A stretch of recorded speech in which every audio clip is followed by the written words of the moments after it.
Diba? Ngayon, simulan natin.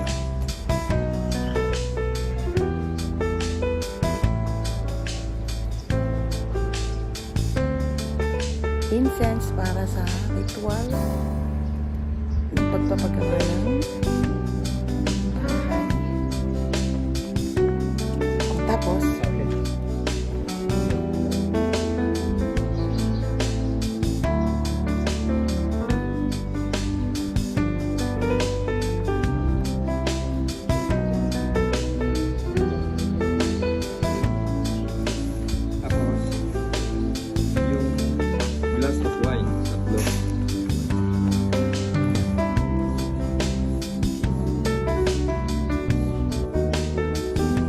habang binubuhos yung wine sa ground, ang sasabihin mo, may all the blessing be with us.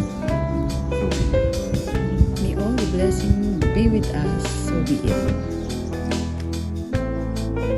May all the blessing be with us, so be it. May all the blessing be with us.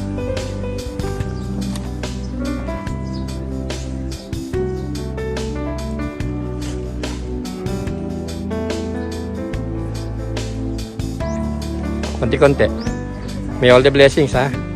Be with us. Yan. So be with it. Yan.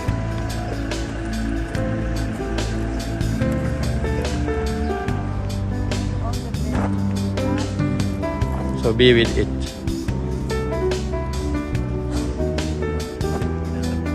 May all the blessing be with it. 2 to 3 minutes. So 2 to 3 minutes, silent muna tayo.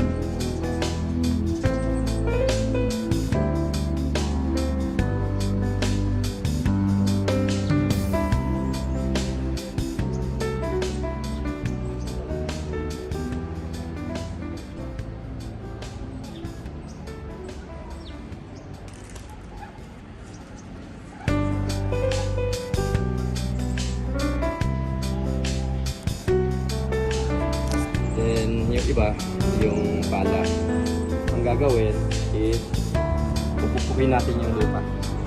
Kasi you're knocking on the ground sa ibang dimension. Nag-a-ask tayo ng permission na tayo na ang bagong may-ari at may ipapatayo na tayong na property dito na sana tulungan tayo at maging mutual ang understanding natin. So ibang dimension ito, ground. So Ano gagawin?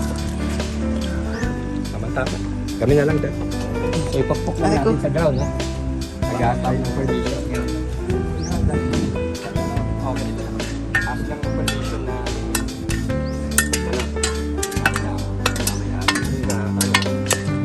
sana ito walang understanding natin.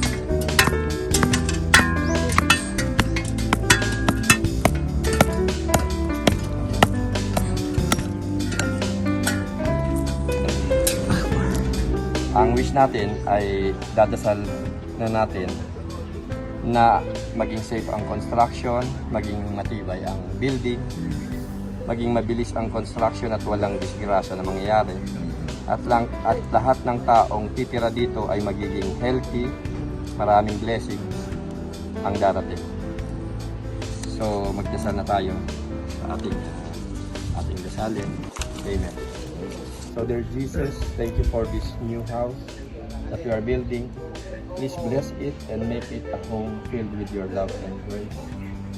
Guide us through the construction process and may all the work be done with excellence and integrity. May this new blessing be used to bring glory to your name. May we be blessed with good health, happiness, success, and abundance.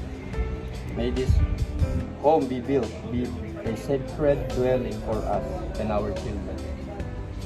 May those who visit us feel peace and love. We decree